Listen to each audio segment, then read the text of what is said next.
Okay, alright. Update po tayo sa Kimpaw ganap for today, guys.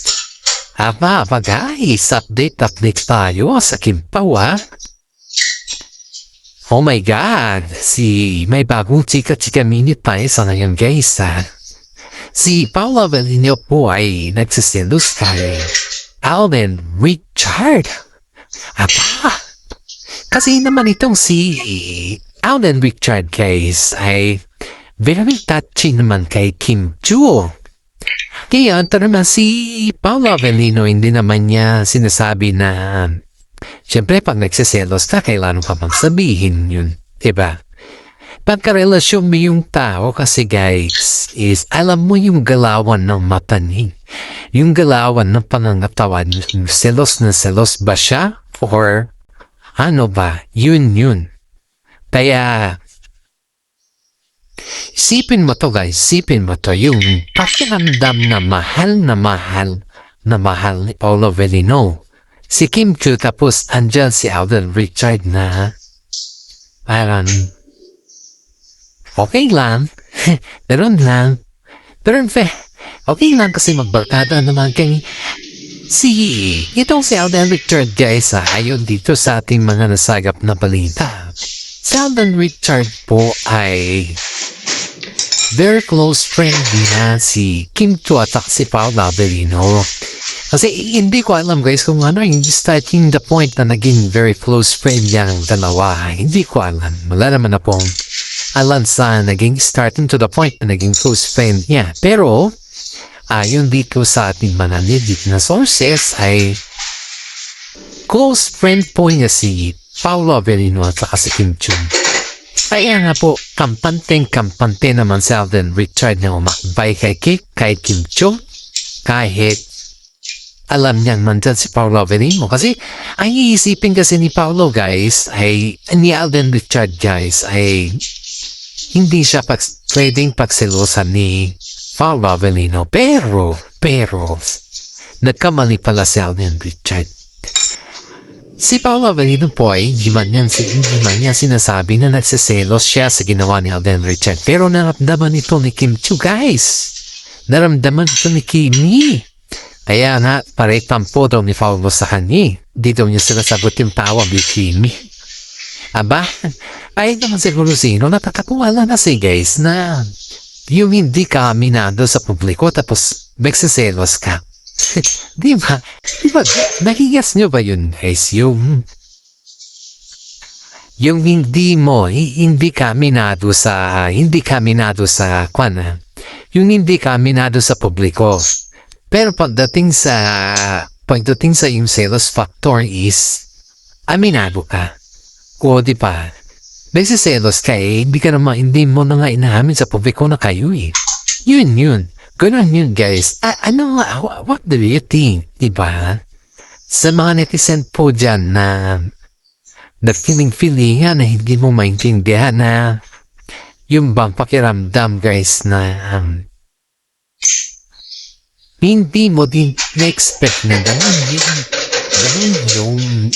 ganun yung feelings ni Paula Avellino kay Kim Chu. Nabubuking na kasi sila, guys. Nabubuking na sila. Pero ayaw pa rin nilang aninin. Kaya nga dumating sa time na itong si Alden Richard ay siguro that's the way of them. Nagpakita na si Kim Chu ay mahal din niya si Paula Avellino. Pero, itong si Paula Avellino naman, guys,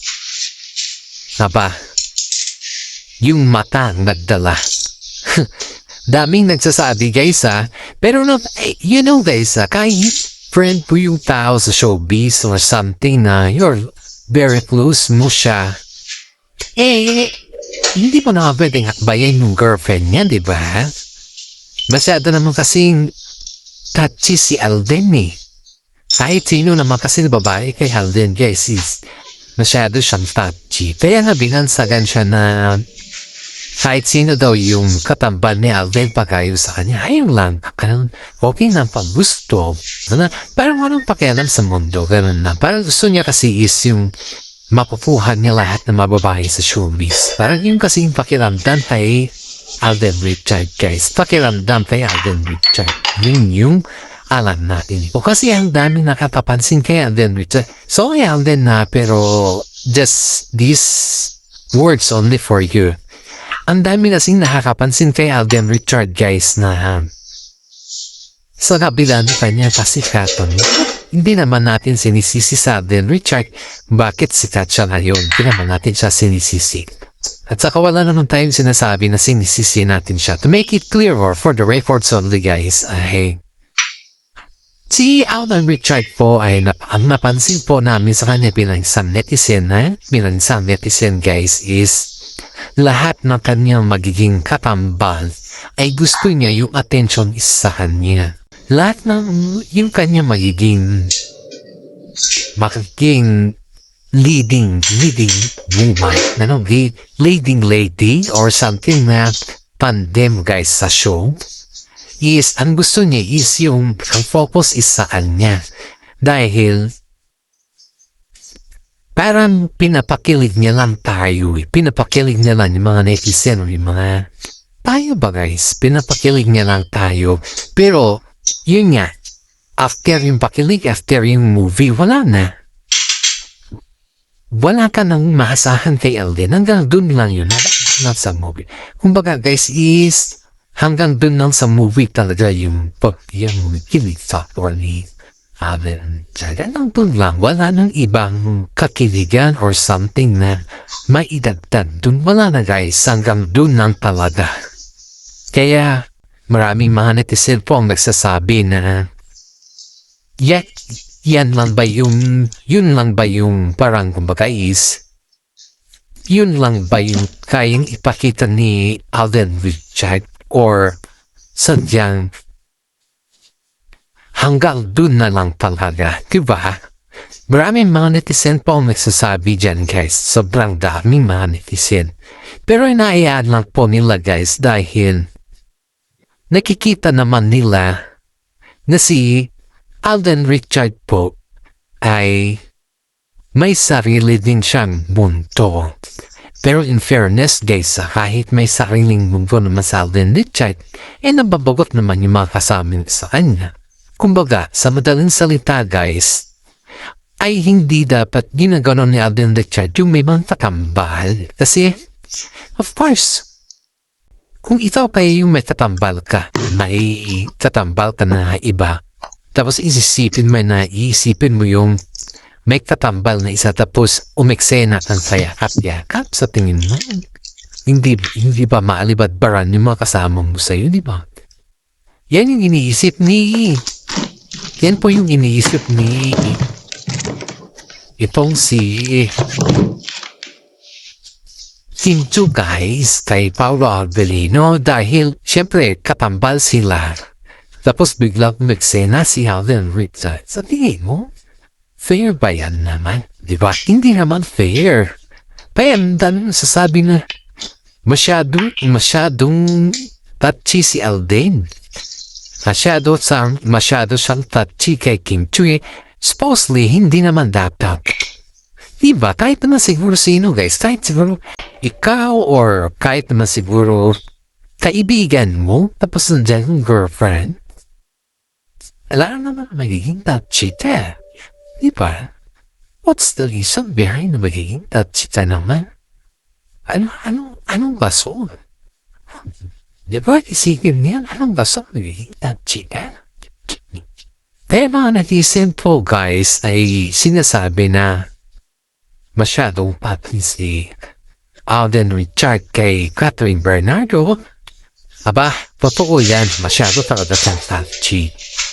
Kaya nga naman tong si Paolo Avellino guys ay hindi na lang siya nagsasalita. Pero bagsak naman ng pagka-emote ni Paolo guys ay si Kim Chu naman. Kim Chu naman guys. Kaya si Alden nabasi in fairness si Alden Richard ngayon guys is napasya dahil sa eksena niya ngayon na hindi naman niya kayang gampanan.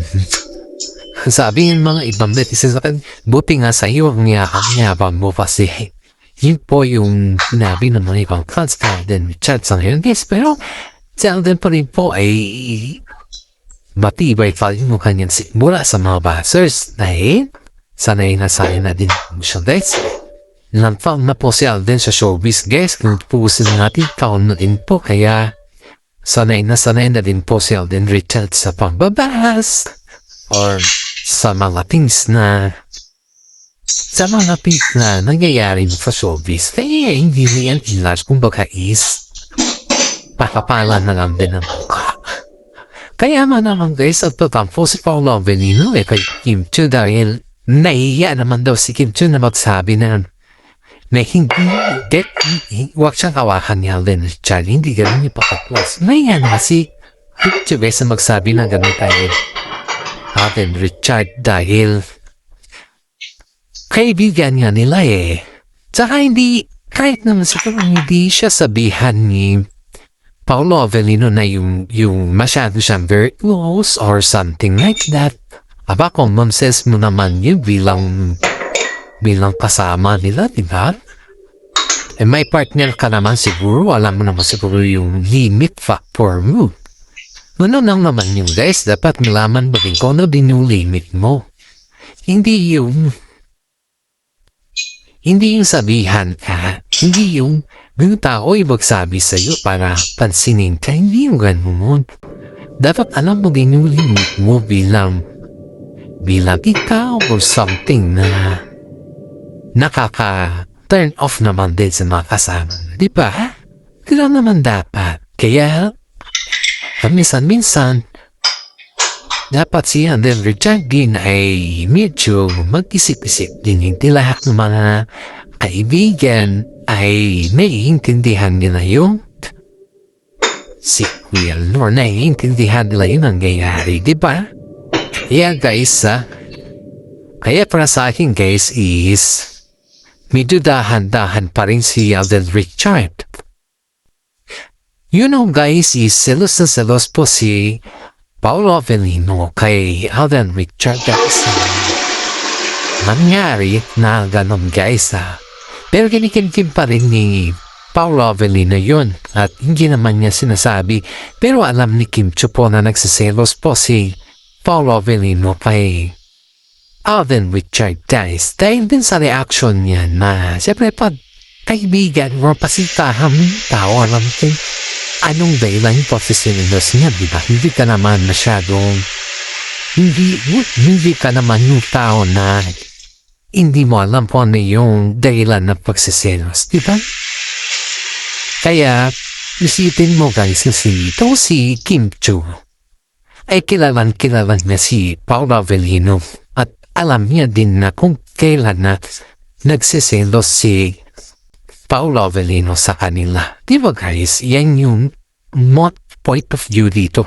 Nararamdaman kasi ni Kim Chiu guys yung pagsiselos ni Paolo Avellino dahil si Alden Richards naman po ay hindi naman natin pwedeng sabihin na very close masyado, kundi may mga bagay-bagay naman na kailangan naman mag-adjust si Alden Richards sa mga bagay-bagay na ganyan dahil kahit kaibigan mo yung tao, kung kailangan na mag-adjust ka, why not naman?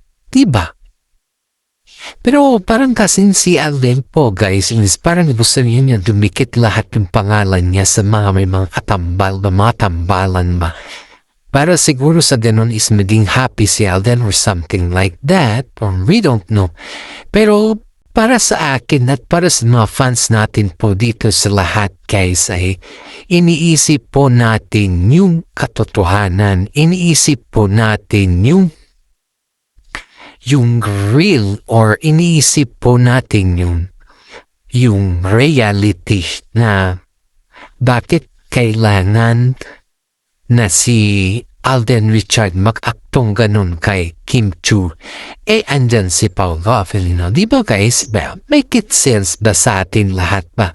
Hindi naman yun napaka-selfish natin or something new or something different from their eyes or something like that. Pero para sa akin guys is kailangan din natin panindigan yung salitang respeto, kahit naman kumbaga is makaibigan kayo, there is always a gap. Diba? Yung gap talaga, yun, ganun dapat.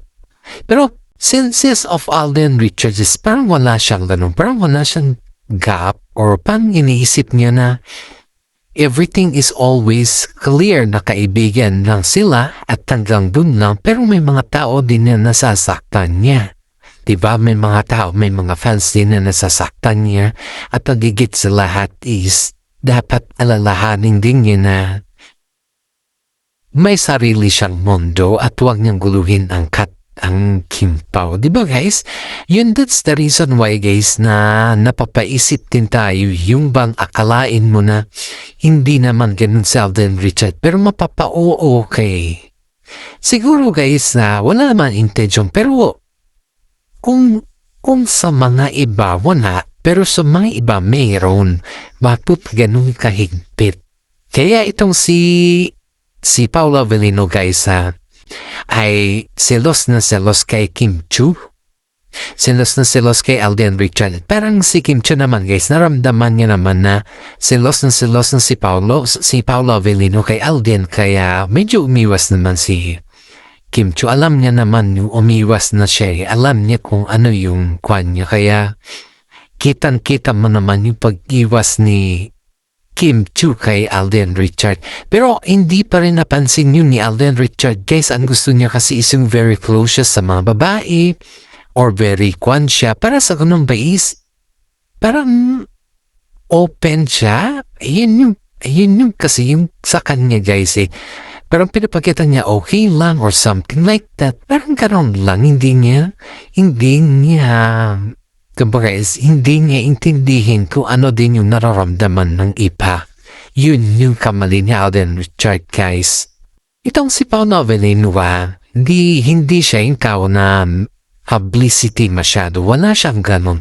Ang sa kanya lang kasi guys, pag alam mo yung aksyon na nagsiselos siya, yun na yun. Ganun naman siya. Hindi kailangan yung masyado ka ma-showy or hindi kailangan yung over the extent na ipakita mo talaga na showy ka sa lahat. Hindi guys, wala pong ganun si Paula Avellino sa totoo lang. In fairness mahaba nga yung pasensya ni Paula Avellino sa mga nangyayari dahil nakitaan naman niya na si Alden naman is mabait naman na kaibigan. Pero syempre hindi mo maisahan or something na hindi mo makontrol yung feelings ng ibang tao Kasi pag ikaw naman guys yung makontrol mo or kumbaga ay mabigyan ka ng kalinawan or something man lang na yung magugustuhan mo ba, mabigyan ka ng ganon linaw or something na ganun guys is sa tingin mo kaya mo pa bang kontrolin yung pakiramdam mo? Diba? Kaya si Paula Avellino po ay tahimik lang at hindi siya nagsasalita. Kaya si Kim Chiu naman nagsasuffer naman guys kasi pag once si Paula Avellino ay hindi na siya nagsasalita at tahimik lang, isa lang ibig sabihin nun guys. Isa lang. Nagsiselos si Paula Avellino at yun ay masakit or nasasaktan siya. Aba, sa katunayan naman guys, it's been normal naman na masasaktan si Paula Avellino or magsiselos, pero wag naman sana yung to the extent naman na harap-harapan. Naipakita ba? Kasi sa atin naman dito guys, sa atin na bilang isang tayo, ay hindi naman natin ipagdamot na may nagkakaganda gusto din sa iyong jowa o sa iyong karelasyon. Normal lang yan. Pero yung feelings na down, kaya dun tayo papasok kasi yung down kaya dahil dyan sa nangyari. Kaya yung mga senior citizen dyan guys is nagtatampo din kay Alden Richard dahil sa kanya mga ginagawang ganyan. At alam naman din natin na pag solid Kim Pao fans ka, naririnig mo na din yung sinasabi mo at naririnig mo din yung ano din yung nasa saroobin mo, di ba? Sa mga senior citizen dyan guys, shout out po kayo dahil kayo lang po yung tagasugid kong fans. Tinatapos po yung ating YouTube channel. Sa mga fan fanatics natin dyan na gusto din sumubaybay sa atin, maraming salamat guys. Alam kong nag-aabang din kayo sa ating updates. At hanggang dito na lang po yung ating updates kahit maraming salamat. God bless po sa ating lahat.